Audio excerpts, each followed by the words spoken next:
ثم رددناه أسفل سافلين إلا الذين آمنوا وعملوا الصالحات فلهم أجر غير ممنون.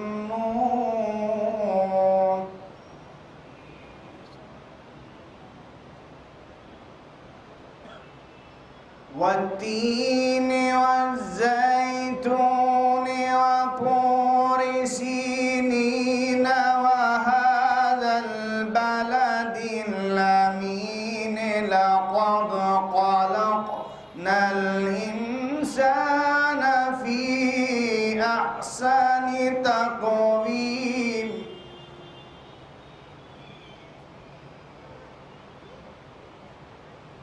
والتين والزيتون وطور سينين وهذا البلد الأمين لقد خلقنا الإنسان في أحسن تقويم. ثم رددناه أسفل سافلين إلا الذين آمنوا وعملوا الصالحات فلهم أجر غير ممنون. فما يكذبك بعد بالدين أليس الله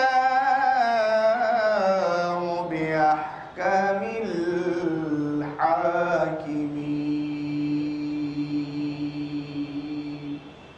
صدق الله العلي الحكيم وصدق رسوله النبي الكريم وصدق مولانا أمير المؤمنين علي بن أبي طالب. اللهم صل على محمد وآل محمد.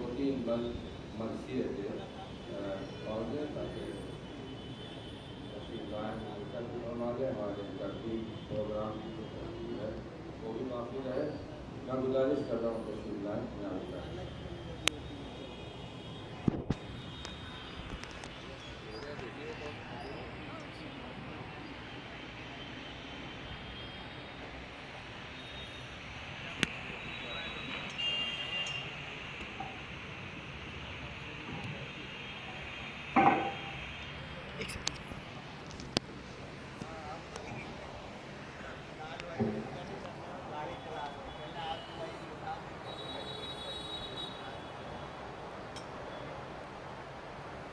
صلوات بر محمد و آل محمد. گھر کو چھوڑا شاہ نے، گھر کو چھوڑا شاہ نے، جنگل بسانے کے لیے گھر کو چھوڑا شاہ نے، جنگل بسانے کے لیے کربلا میں آئے ہیں، کربلا میں آئے ہیں، جنت میں جانے کے لیے گھر کو چھوڑا شاہ نے.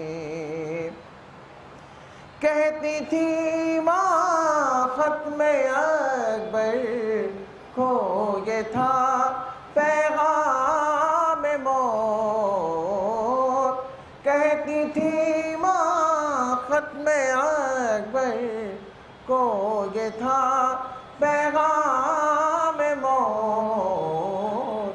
ارے یہ جوانی آئی تھی، ارے یہ جوانی آئی تھی، ارے گویا بلانے کے لیے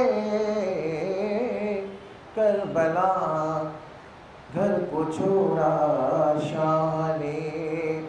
ارے ظہر کو زینب سے جب گھر میں گئے ارے ملنے حسین، ظہر کو زینب سے جب گھر میں گئے ملنے حسین. ارے کوئی ڈہوڑی پر نہ تھا، ارے کوئی ڈہوڑی پر نہ تھا، ارے پردہ اٹھانے کے لیے گھر کو چھوڑا شاہ نے. ارے بڑھتی ہے منت غذا اصغر کی ہوتی ہے شروع، بڑھتی ہے منت غذا اصغر کی ہوتی ہے شروع. ارے دودھ چھٹتا ہے چلے ہیں، دودھ چھٹتا ہے چلے ہیں، ارے تیر کھانے کے لیے گھر کو چھوڑا شاہ نے. ارے کھیلتی تھی خاک سے طفلی میں زینب بارہا، ارے کھیلتی تھی خاک سے طفلی میں زینب بارہا. ارے مشق کی تھی کربلا میں، ارے مشق کی تھی کربلا میں، ارے خاک اڑانے کے لیے گھر کو چھوڑا شاہ نے.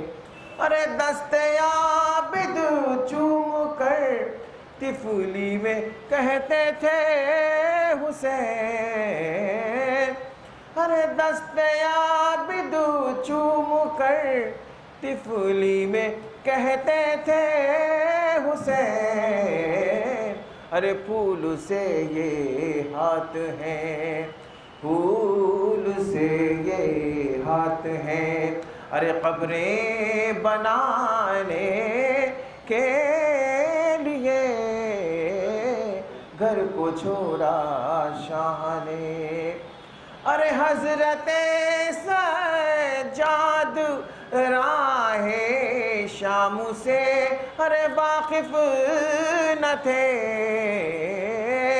حضرت سجاد راہ شام سے واقف نہ تھے، ارے ہاتھ پکڑے تھی رسن، ارے ہاتھ پکڑے تھی رسن، ارے رستہ بتانے کے لیے گھر کو چھوڑا شاہ نے۔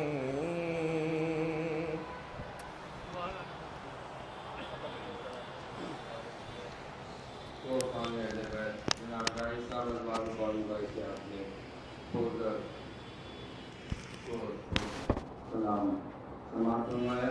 میں بہت ہی ادب کے ساتھ درخواست کر رہا ہوں اپنے پروگرام کے مطابق مشہور و معروف شاعر جامع سکی بھارتی صاحب کی خدمت میں تشریف لائے اور اپنے سلام میں نوازیں، اس کے بعد خطیب مجلس رونق و پروگرام بنوں۔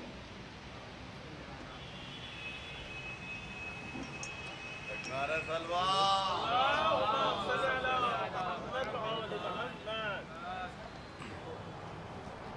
نعرہ حیدری، نعرہ سلوات۔ ایک خطا حاصل کر رہے ہیں، سماعت فرمائیں، ایک اور باز بلند نعرہ سلوات پڑھ دیں۔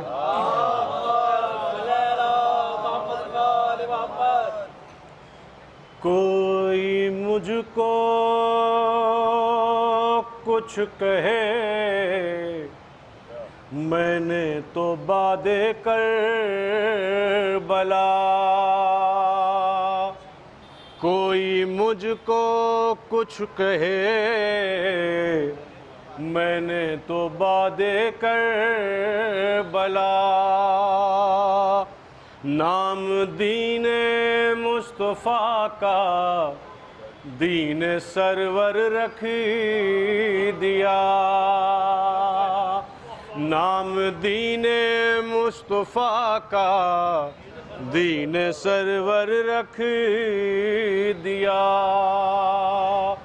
پھر میسر ہو نہ ہو آغوش ایسی سوچ کے، گود میں شبیر کی اسلام نے سر رکھ دیا، گود میں شبیر کی اسلام نے سر رکھ دیا۔ یہ بھی خطا حاضر کر رہے ہیں، سماعت فرمائیں، ایک اور باز بلند نعرہ سلوات پڑھ دیں۔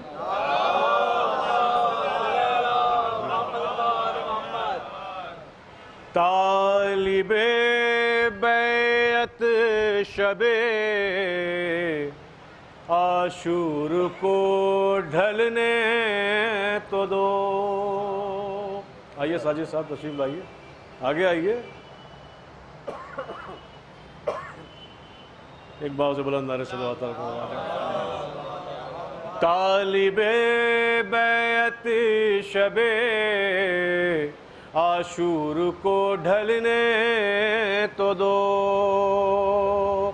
حشر دیکھیں گے سبھی اس لشکر کفار کا،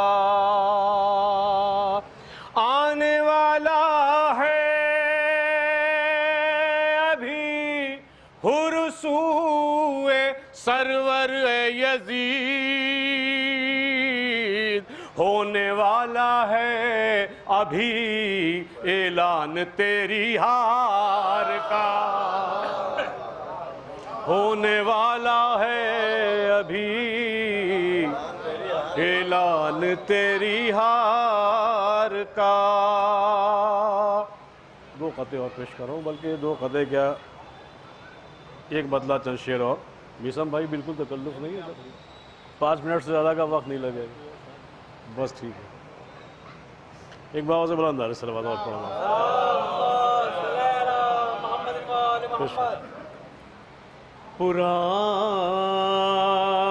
پرانے لفظوں کو اس طرح اب نیا لکھنا، پرانے لفظوں کو اس طرح اب نیا لکھنا، شکست لکھنا ہو تم کو تو حرملا لکھنا، شکست لکھنا ہو تم کو تو حرملا لکھنا۔ یہ بھی مطلب پیش کرنا سماعت فرمائیے گا کہ قلم سے اپنے جب انجام کربلا لکھنا، قلم سے اپنے جب انجام کربلا لکھنا، کتاب فتح پر اصغر بڑا بڑا لکھنا، کتاب فتح پر اصغر بڑا بڑا لکھنا۔ یہ بھی مطلب حاضر کرتا ہے ذرا نوازی، بہت بہت شکریہ۔ ایک بار سے بلند علیہ صلوات اور پڑھ دیں آپ حضرات۔ یہ تیسرا مطلب پیش کرنا سماعت فرمائیں کہ شجاعت علی اصغر کا مرتبہ لکھنا، شجاعت علی اصغر کا مرتبہ لکھنا، جب انتہا کو سمجھنا تو ابتدا لکھنا، جب انتہا کو سمجھنا تو ابتدا لکھنا۔ بس 2 شعر کی اور زحمت ہے، ایک بار سے بلند آرے صلوات پڑھ دیں آپ حضرات۔ یہ لفظ صبر و تحمل وفا و قربانی، یہ لفظ صبر و تحمل وفا و قربانی، تمام لفظوں سے بہتر ہے کربلا لکھنا، تمام لفظوں سے بہتر ہے کربلا لکھنا، یہ لفظ صبر و تحمل وفا و قربانی، یہ لفظ صبر و تحمل وفا و قربانی، تمام لفظوں سے بہتر ہے کربلا لکھنا۔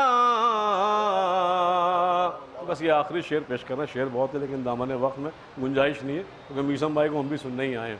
ایک بار سے بلند آرے صلوات ارشاد فرمائیں آپ حضرات۔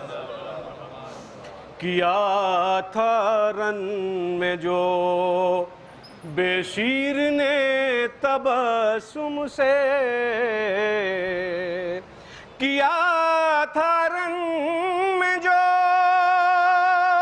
بے شیر نے تبسم سے، کتاب جنگ میں اس وار کو نیا لکھنا کتاب.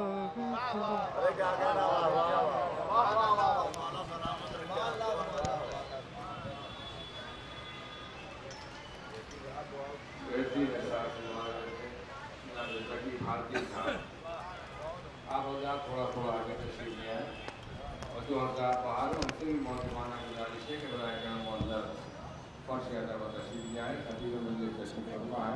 2 لوگوں کا پودے اوپر ہونے جا رہے ہیں. ان کے استعمال سے ایک مسئلہ جو شیر تلازہ فرما ہے اس کا نام ہے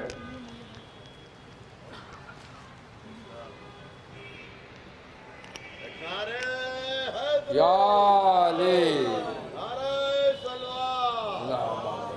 کہ علی کی مدح میں نیر قصیدہ لکھ رہا ہوں میں. علی کی مدح میں نیر قصیدہ لکھ رہا ہوں میں.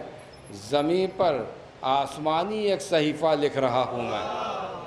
علی کی مدح میں نیر قصیدہ لکھ رہا ہوں میں. زمین پر آسمانی ایک صحیفہ لکھ رہا ہوں میں. جبیں سجدے میں پیش رب تو دل شبیر کی جانب. جبیں سجدے میں پیش رب تو دل شبیر کی جانب. محمد کی عبادت کا طریقہ لکھ رہا ہوں میں.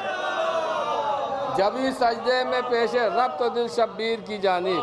جبیں سجدے میں پیش رب تو دل شبیر کی جانب. محمد کی عبادت کا طریقہ لکھ رہا ہوں میں.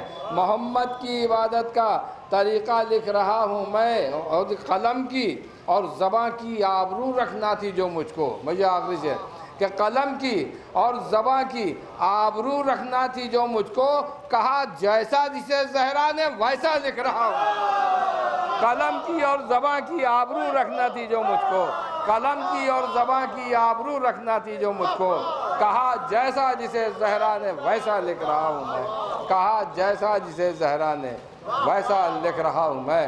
بہت ہی ادب و احترام کے ساتھ درخواست گزار ہوں مشہور و معروف بلکہ عالمی شہرت یافتہ خطیب اہل بیت آفتاب خطابت عالی جناب مولانا سید میثم جری صاحب قبلہ کی خدمت میں تشریف لائیں اور رونق افروز منبر ہو کر اس خمسہ مجالس کی دوسری مجلس کو خطاب فرمائیں. بآواز بلند نعرہ صلوات.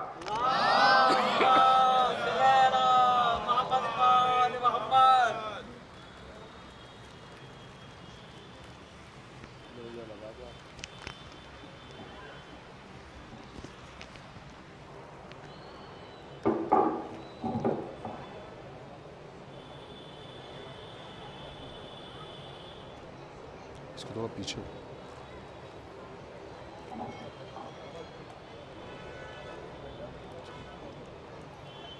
آپ حضرات ایک اعلان سماعت فرما لیں کہ سفر کا جو پہلا اتوار ہوگا تو نواب گھسیٹا کی مسجد نورباڑی میں دن میں 12 بجے ایک مجلس اعزا منعقد ہوگی اور اس کے بعد 18 بنی ہاشم سے منسوب جلوس نکل کر دیانت الدولہ کی کربلا تک آئے گا.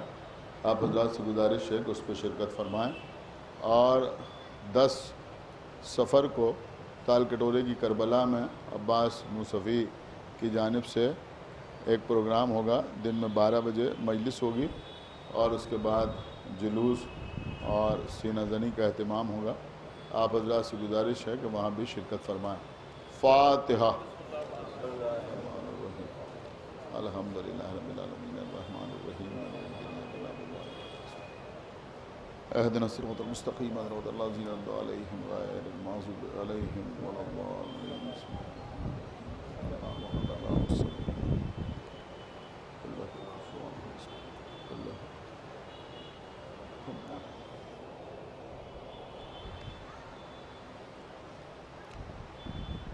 اعوذ باللہ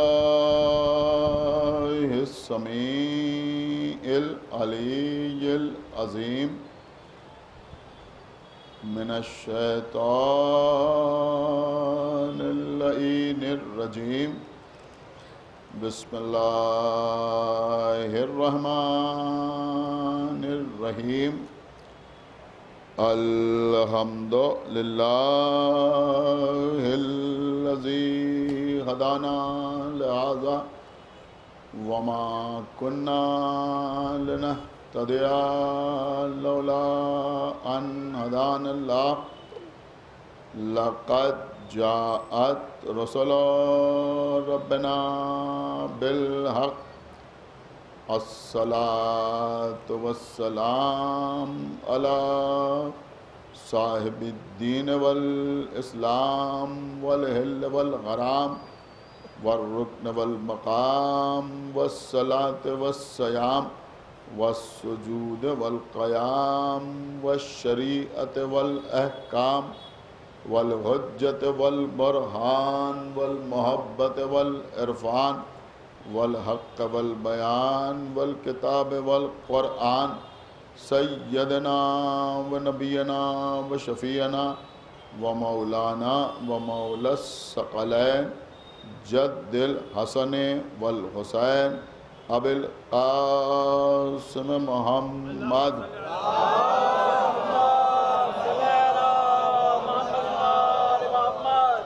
وعلى أهل بيته الطيبين الطاهرين المعصومين المظلومين المنتخبين المنتجبين الذين أذهب الله عنهم الرجس وطهرهم تطهيرا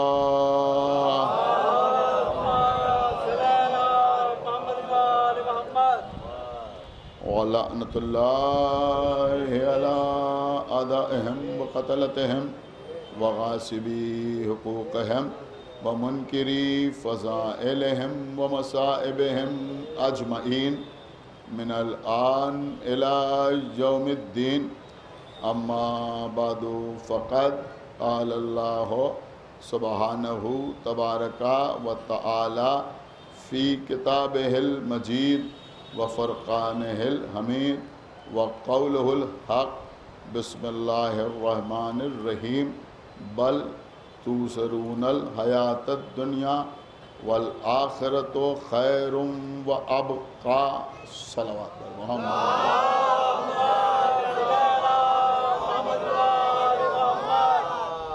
حضرات کلام الہی کا ایک مختصر سا سورہ ہے سورہ اعلیٰ